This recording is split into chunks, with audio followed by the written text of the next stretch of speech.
Hello, everybody. Welcome to the Write or Die Show. I am your host, Randy Lee Bosba. On today's episode, I am going to be talking to Sara Schley. Hello, Sara. Super excited to have you on the show. Hi, Randy. Nice to see you. So let's start with tell us a little bit about who you are. Okay. Well, I suppose like any of us this far down the line, there's a long and winding story. But relative to the book we're going to talk about, I would say that, from the outside, most people would suggest that, wow, nice life. I'm a mother, a grandmother. I've been married to the same stand-up guy for 25 some years. Wow. Kids are doing great. Thank goodness. I have been a corporate consultant for 30 years, working in sustainability, environmental and social issues with companies like Nike and Shell and Eileen Fisher. So all that's looking good. And then the inner part, the hidden part that I've just recently, quote, coming out with in my book is that I also have a bipolar brain. And I'm on what I now understand is I have a bipolar spectrum brain, specifically bipolar 2. So that's the undercurrent of my story that's also been with me for 40 years next month. Wow. And for those who are watching our show or listening right now, what is bipolar and specifically bipolar 2? Yeah, thank you so much for asking. And really that distinction is a big reason why I wrote the book.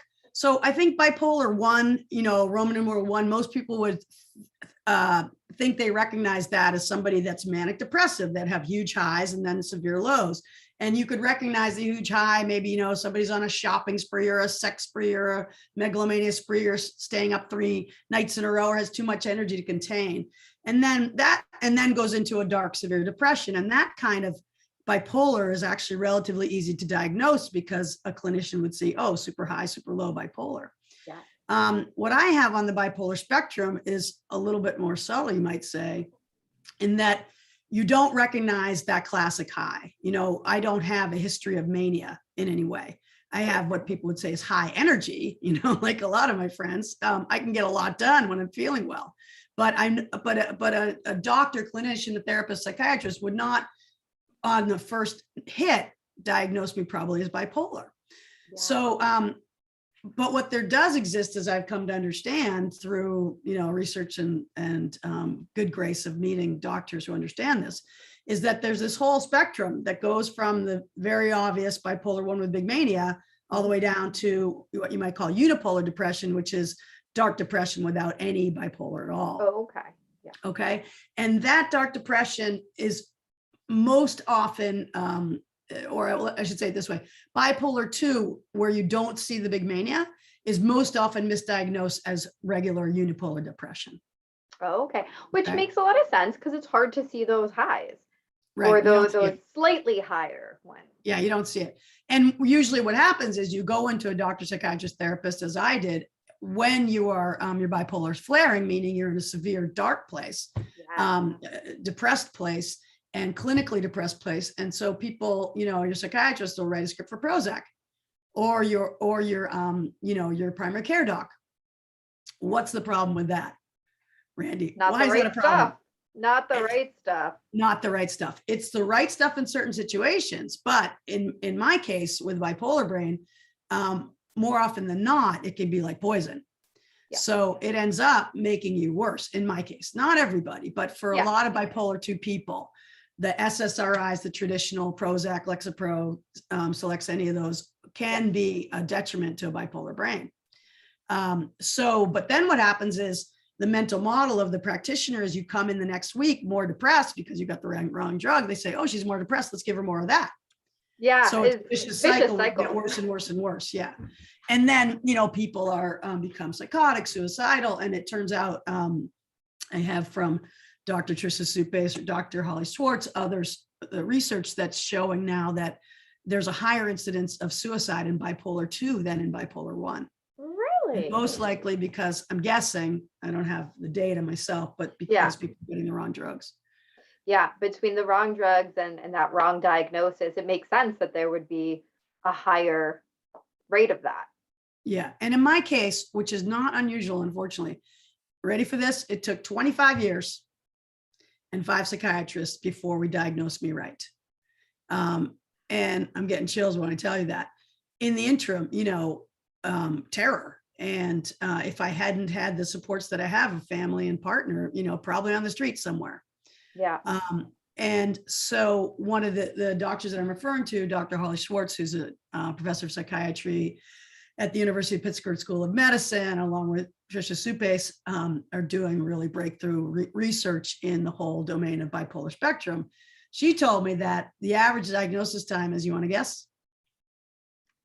It's got to be quite a few years. You're right. It's 11 years. 11. I was thinking in that 10 range, so I was pretty close. Yeah. And she's saying we need to get that down to 11 days. Yeah. Because 11 years is where you end up with suicides and broken marriages and broken lives. So, so part of the mission of this book is really to help people understand the distinction and then get the right help and not take 25 years. That is really good, because that's so important.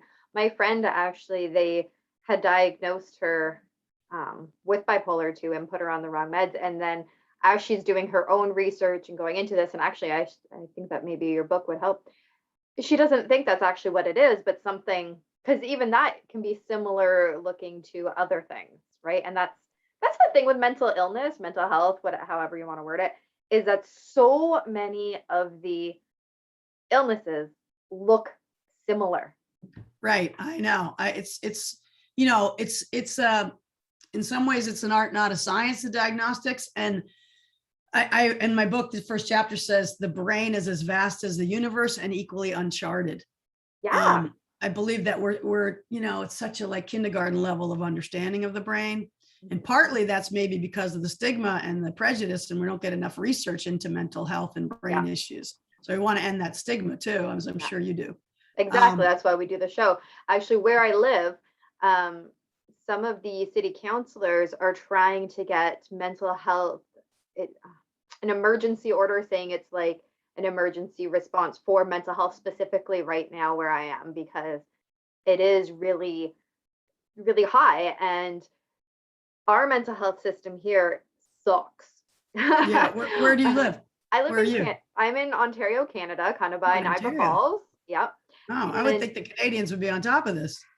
We are on top if you've got a stroke, a heart attack, you need surgery for your cancer, you need to have given labor to a baby. We are on top of that. But when it comes to mental health, and I think it goes along with what you were saying, between the stigma, lack of research, there isn't enough resources for that. Right. Yeah. There was just today, I saw a study that came out. One of my colleagues sent me, and I wish I had it right at my fingertips right now, but it's a mental health study that's out today, saying that, because of COVID, there's like an exponential growth of mental health breakdown, right? And that's another reason why I'm this passionate to get that book out there right now, because we just want all the resources we can get to help people. Well, exactly. It's so important. And people don't realize, this is part of that stigma that we're talking about, is that if someone has mental health, that doesn't make them a bad person or like somebody you need to avoid. Like, you don't have to cross the street and avoid them. And that's part of that stigma, is you think mental health and you think crazy, this person's insane, but we're just regular people. Right, exactly. And that's, again, another reason why I've done this book, because I look like a normal, nice middle-aged lady, right? And you sound like one too. And I have a blessed life and a lot of tremendous gifts. And yet, if for most people, if you told them I'm bipolar, they'd go, "What? Not you?" Or there's a distinct prejudice, and it's what really gave me a lot of fear of, quote, coming out with my disease. I was concerned about blowing my professional credentials. It took me 40 years to be comfortable. Yep. And finally am now. And I have to tell you, it's a big relief to be telling the truth to everybody. Yeah. Once you finally. That's what my book was all about. The one I released in March this year, Embracing Me, was all about being yourself and okay with who you are. So that's exactly what you're saying, because when you go through life pretending that everything is okay, like for me, it's depression and autism. Not that that's mental, but it's a thing I have. And every day when I used to work in an office, right? Going to work, putting on that mask, oh, everything is cheery and awesome. And I'm going to be social with all these people all day long. And it's exhausting. Exhausting. Yeah, yeah, yeah. And I found that it's just so freeing now to it's like anything else that you hid. And I don't know, but I can kind of imagine it's analogous to the LGBTQIA plus coming out in a certain way and telling your full truth. And suddenly it like releases all this energy. And I was, I recently did an Indiegogo campaign for my book. It's still out there if anyone wants to help. And I was scared to do that too, because everybody's going to know. And I got the most wonderful responses from people about, you go girl, and thank you for your courage and your vulnerability. Yeah. And then people telling me their stories about their mother, their brother, their wife, their kid, Yes. And so it turned out that it was actually a gift to be able to tell the truth, but it's hard, It is. It's very because of the difficult, stigma. but it is so freeing, like you said. And actually, because you mentioned the LGBTQ community, so my kid, it was uh, 3 years ago now, something like that. I can't quite remember. Time blurs together. Anyways, a couple Yeah. years ago, he came out as transgender, and the response from him, just like the change in his attitude, was amazing. Like it was such a significant change. Like you said, I think it was that being free to be who you really actually Yeah. are. It Yeah. makes the world of difference. Yeah. Right. And not everyone's going to accept you, but who cares about them, right? Your true friends. Exactly. And yeah, so I wrote the book for 3 reasons. 1, end the stigma. 2, save lives, because if people understand this distinction between bipolar 1 and the spectrum, we can save some lives. And 3, and to reduce suffering.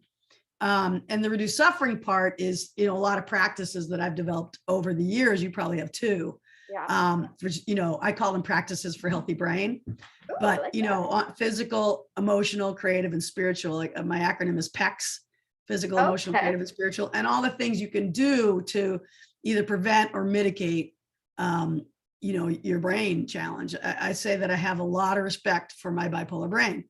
Yeah. And by the way, I don't say I'm bipolar, because I'm not. I have Okay. many other parts of my identity. I have a bipolar brain. And I'm Yes. using those semantics on purpose also as, to destigmatize. Because, if you had a liver disease or you had diabetes, you wouldn't say I'm diabetes or I'm liver disease, right? You'd say, Yeah. I'm Sarah and I have diabetes. So this is what I'm trying to make this distinction. The brain is a physical organ, right? Yeah. It's not all we are. It's a thing we have. But I have a huge respect for it, because I've been down in hell. Yeah. Many Yeah, months I of say my something life. very, very similar, and I put it in my book too, because I've been saying it for years. I have depression. Depression doesn't have me, Yeah, perfect. Yeah, right? perfect. Exactly. Yeah. Exactly the same thing, just some different words. But I Yeah. love that, because again, it goes back to what I was saying before. You cross the street because that person's crazy. Meanwhile, they have one issue that's making you think that that entirety is who they are. But that's just one Mhm. part of who they are. That's not everything about them. And I mean, Yep. there's this one gentleman where I live, and he has something. I don't know what he has. I'll admit, I've never had an actual conversation with him, but I don't cross the street when I see him. And there are some people, because he's often barefoot and mumbling to himself and sometimes yelling to himself. And there are people, and I'll see these people, and they will give him a very wide berth. Mhm. And Mhm. Yep. I don't like, if I'm walking on this side of the street and you're walking on this side of the street, we're still walking on this side of the street. Yeah. Yeah. I sit there, but the grace of God go I. And I could be that person. So Exactly. yeah. So in my in the reducing the stigma part of the book, I refer to, again, with respect to LGBTQIA, bipolar pride, Okay. because bipolar pride, because and it's just like, take off the cloak of shame and claim you are a survivor, right? And then I say, because for me, and I bet it's true for you too, Randy, like 4 things that have developed for me. One is, non-judgment, compassion. I'm not judging that guy in the street, because I Oh, could be him, exactly. right? Yep. Another is gratitude, because every day that my brain is healthy is a good day, man. Today is a beautiful day. Actually, before you do 3 and 4, that Okay. gratitude thing is so important. So on my TikTok, I'm obsessed with it now. But every day I've been doing what am I what am I grateful for in the morning? Well, Yeah. usually I try to do it in the morning, it's not always. But it like today was I'm grateful I have food. Because there was a Yeah. time that I had to go to the food bank and I didn't always have food in my fridge. And so being grateful for small things. It's not about these giant things that we have to be grateful for, but appreciating all of those small little things that we have. And the sad part about this is that every time at the end of my TikTok, I say, "What are you grateful for?" And nobody has commented yet. Really? I Oh, know. wow. Very Yeah, no, upsetting. gratitude practice is huge. That's one of my pecs. It's Okay. under spiritual. Yes. All right. So should I say the other two? Yes. And then we Yes. can go back to pecs. So what we said, I said gratitude and compassion. The other two that I think are, one is emotional fearlessness. Oh, Like you've got it too. You can come to me with any, I think so far, any pain, heartache, brutal experience, and you will not scare me because I've been there. yeah. Right. So there's no challenge that you can bring that's going to scare me off. I don't think. As you know, I do some kind of coaching practices.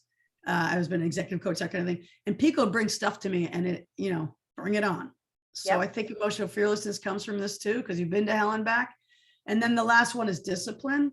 Okay. Because of my practices for health, because of my respect for my brain and its capacity to go down to hell, I am uber disciplined about the pecs. So, diet, exercise, sleep, et cetera, yoga. And people who don't know me will say, wow, you're like my North Star for discipline. And I'll be like, yeah, because you don't know what's on the other side of this if I don't do it. It's true. So I think it's helped with that dedication to, good practices, behavioral practices that support your brain.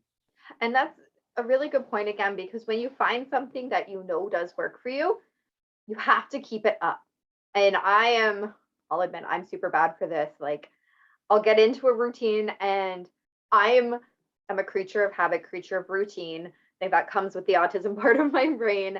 Yeah. And as soon as that routine takes a slight change, so for instance, when the kids went back to school this year, the schedule went back to 8 a.m. to 2, whereas when it was online, it was 10 to 2. So now I had to get my kid to school 2 hours early, which I'll admit he doesn't actually get to school on time, but that's a whole other issue. Anyways, but now I needed to change my entire routine to be able to get him up earlier and get him moving earlier, which is fine. I'm okay with that. That's part of being a parent. But then all of those other practices that I've gotten into my routine to do at a certain time are completely thrown out of whack. So my food diet is out of whack, my exercise is out of whack, and just everything. It takes me about a good 3 weeks before I can get back into feeling a good rhythm in life again. Mm-hmm. Yeah. Yep. Well, you come to me for a free coaching session. We'll help set you up. Yeah, I hear you. And at this stage of my game, my kids are out. They're in college, and I have when that happens for you, you'll see all of a sudden you have all this time freed up that you were like focused on them, getting them out the door in the morning. Mm-hmm. So I have more flexibility and freedom around time than you have right now in your stage of mothering. So then what I would say, what I kind of coach younger women is, okay, do what you can do, find one thing that what's going to be the biggest support. Is it yoga? Is it getting to bed on time? Is it, but you can make choices, right? You can make good choices for yourself. And I think that's the thing, is just to you got to put yourself first, That is such a good point. You have to, when you've got the brains that you and I have, and I don't know yours enough to come on my show and we'll find out more, but you have to put yourself first. You do. And that is, that's self-care. And so many people don't truly understand what that is, but self-care is not selfish. Right. It's required. It's essential. Yeah. When, and that's when you're in an airplane, they say, put on your thing first before you help somebody else. Right. Yeah. And you might say, to follow that analogy, somebody like me with a bipolar brain, you got to put on 2 oxygen masks. Yeah. You got to put one and then another one before you help that other person. Yeah. And I think one of the benefits probably, and it's hard to think of benefits of having a mental health challenge, is that I don't give myself a hard time for doing it. Like I have to do this. Yeah. I have to do my yoga. I have to eat right. I have to get my exercise. And if I'm going to be late for something, I'm going to have to tell them I can't make it at 10 a.m., whatever it is. Yeah. Or I can't go out tonight with you because I need to be in bed by a certain time. So I've learned in that way to say, I know I have to put the healthy practices first. Yeah. And that can annoy some people sometimes. Yeah, and that's on them. That's not on you. That's on them. That's right? on You them. have to do what's right for you. And if that means that you have to say no to certain things, then so be it. I tell I you used something. to be so bad about yes, yes, yes, yes, yes, yes, yes. Right. And then getting overwhelmed. Right. So no is okay. Absolutely. Well, the word honor has no in it. But I think you'll appreciate this, right? How old are your kids? My youngest is 15. The other one is 17. My grandson is almost 2. Oh, wow. So they're a little older now, but maybe for the grandsons. I had come up with, I learned that power napping is really essential for my brain. It's I really do important. it. Yeah. And there's research about that. It's like, I tell people the way I've understood it, or a good metaphor was it's like taking a vacuum cleaner and sucking the metabolic waste out of your brain, and 20-minute power nap is awesome. So when my kids were little, they got, we had this acronym. It was a 3F nap, 3Fs, the letter F. Okay. And the 3F stood for flood, fire, or fatality. Unless it's a flood, a fire, or fatality, you don't wake up mom. I'm going to use that. I like that. You gotta use 3F. I use napping as part of my self-care, and actually in the show's merch store, merch store, there we go. One of the designs has like a little cartoon cat, because I've done a book about a cartoon cat. So it has a little cartoon cat. It says napping is my self-care. Beautiful. So I should come up with a bumper sticker. I need a bumper sticker that says 3Fs. Yeah. And now, after a while, they would, like, one of my kids, they'd protect me. They'd say to dad, and they go, Dad, mom's on 3Fs. Don't bug her. Hey, you've got them trained. It's perfect. But that's huge. I mean, look at that. It's not a big investment. It's 15 or 20 minutes. Yeah. Say yes to yourself for 15 or 20 minutes. For me, it's like between 4 and 6 p.m. Right. And I can feel myself getting like annoyed, short-tempered, Yeah. And if I go down and make dinner right then, I got to be pissed off and like react to somebody. So I'll say, sorry, guy, 3Fs. And then when they got a little older, they'd be like, Mom, do you need a 3Fs right now? They started to recognize when you needed You got it. Exactly. That's I do. awesome. I'm overwhelmed. That is awesome. Yeah, I definitely have that same thing. And at first I used to just go and I'd nap because I thought, okay, I'm just tired. I'm going to go nap. But it's so much more than that. It's like you said, you start to feel irritable.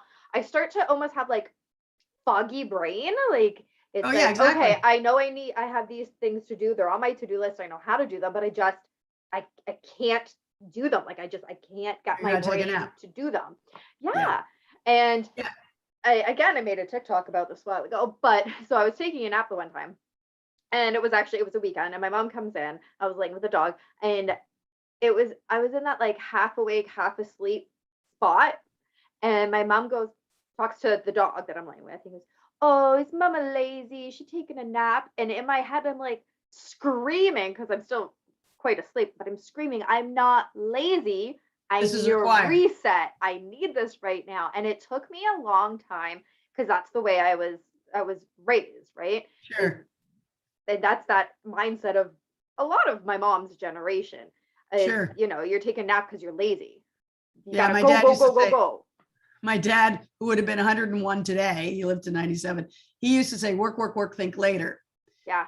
Which also meant rest later. And okay, understood. They're immigrants, they didn't have the luxury, but it's only 15 minutes, right?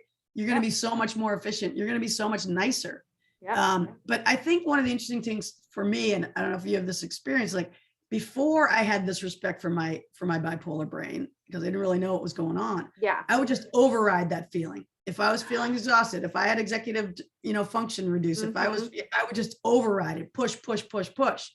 Yeah. And that turns out to be a disaster. Yeah. For your bipolar brain or anybody's brain, probably. Now I notice it and I don't override it. Exactly. Yeah. That was the exact same thing with me, is because I'd have that voice of mom going, "Oh, you're lazy." So I override it, like you said. And if I was like, say I was working on my next book or something, I just have to rewrite everything I did because it was awful. Like Right, exactly. it I wasn't know. working. My So secret to success is I have a hammock practically in every room. You can get like a $30 hammock. You can put it like a screw into the wall. Somebody yeah, who's a little handy and knows where the studs are. I have one indoors because I find it's sort of like Pavlov's dog. When I get in the hammock, I fall asleep. yeah, So I go to my hammock and I'm like, okay, shut the door, 3 Fs. yeah, yeah. I have like a napping position. It sounds weird, but I don't sleep like this at night. But when I go Right. for a nap, I'll sleep on my stomach when I go for a nap. I do not sleep on my stomach when I go to bed at night. I absolutely hate sleeping on my stomach at night. But if it's a middle of the day nap, sleeping on my stomach is like the perfect thing. By I the way, don't know. hydration is another thing, of course. Always have your water bottle with you. Yes, Um, I don't yeah, have no, one like I handy. have the same thing. I have a napping position too. But it's it's funny because you went to there was a study in the New York Times a few years ago um where the highest concentration of people over 100 years old, and they found them on this little Greek island. And there were a number of things they had in common, but one was everyone took a full hour nap every afternoon, right? Mediterranean. So they Oh, associated naps with longevity. I'm okay with that. That is amazing. I love it. So tell us about this book and where people can get their hands on it. And I know you're Okay. going to show us the cover of it. Can I show it to you now? I'm so proud of this Yes. cover because it just came out and I'm so pleased with it. Okay, the book's name Brainstorm, from broken to blessed on the bipolar spectrum. Brainstorm from broken to blessed on the bipolar spectrum. And brainstorm, of course, a play on words, Yes. brainstorm, and there's a storm in my brain. So I had this vision. I'm not an artist and I can't barely draw a stick figure, but I had this vision in my mind of like darkness, stormy lightning moving into the light. So here's what the artist came up with. Um, And it looks amazing, everybody. I've already seen it. can you see it now? It looks so good. Yes. And so, okay, I'm going to describe this for everybody that is on the podcast and can't visually see this. So Okay. there's like this cloudy lightning esque vibe cutting diagonally through the middle of it. And the top right portion of it is this beautiful bright blue sky, some fluffy cloud, monarch butterfly. And then that bottom left corner is that storm. And it's still a really nice hues of blue. I love how it's all like hues of blue. And it's got water at the very bottom. So it's like on an ocean almost, which is what I always picture when I think of a storm. It's got some lightning and dark clouds. Yeah, it looks amazing. Right. Thank you so much. And I'm really pleased with it. And it's when you're not an artist and you see the visual that you wanted to have. Yes. I'm also proud of the testimonial on the top. It says masterful, poignant, and inspirational from Dr. Holly Schwartz, the professor of psychiatry at the University of Pittsburgh School of Medicine. As I mentioned her earlier in the hour, I think. She's highly accomplished doctor in the bipolar spectrum world, and along with her colleagues, a sort of mission reason for being to help people understand the distinctions and save lives, and doing it through a very sophisticated research-based double-blind studies, 500 peer-reviewed, that kind of thing. But she wrote me a thank you note after I sent her the manuscript saying that she was blown away and that we needed this first person narrative, being her colleagues, professors of psychiatry, studies, research, and me telling this is what it feels like from the inside. And I wanted someone, a reader, to have a sense that, oh my gosh, I'm not alone. Someone understands what it's like inside my brain, which I didn't have when I was going through this until I read Kay Jamison's book, An Unquiet Mind, which is about bipolar 1. And Dr. Schwartz said, that's exactly what you did. She says, you did Kay Jamison for bipolar 2. The first person narrative, I'm so moved and proud. And then further, if we have time, we'll tell a quick story of my son's friend. So my kids are 19, twins, and Sam was a freshman last year during COVID, crazy as that is. And he read the book cover to cover right before he left. And I was so honored that my teenage boy would read it. And then about a month into school, he said, Mom, can you send me a copy? I think my new best friend Jamie said it's okay to use his name, has what you have, might have what you have. So I sent, of course, I was moved by that, sent him a copy of the book. And then Jamie and I became friends, and I met him. And he said, I was in tears by page 3 for the first time someone understood what it was like inside my brain. He almost quoted what I had wanted to do. Page 3. Yeah. And he's this terrific kid, and he's doing well now. I'm so grateful. So anyway, that's what I'm hoping to accomplish with the book, which is coming out in December. 2 months after many, many years of working on it. Yep. That is amazing. And where will people be able to get their hands on it? Thank you for asking, Randy. So it is, if they go to my website, which is just my name, my author website is www.saraschley.com, and I'll spell it out. It's Sara, S-A-R-A, no H, Schley, S-C-H-L-E-Y, saraschley.com. And when you go there right away, it'll say, sign up here to be the first to know about when Brainstorm comes out. Or if you're listening to this, after sometime late December, you probably can get a copy of the book there. So, I got 5 pages of testimonials from people reading early manuscripts, doctors, therapists, friends, colleagues. So it's pretty wonderful. Yeah, I'm really, really happy. That's amazing. And where can people follow you? Oh boy. Uh-oh. I'm old. I'm not great on social media, but I am on LinkedIn, right? My name, Sara Schley.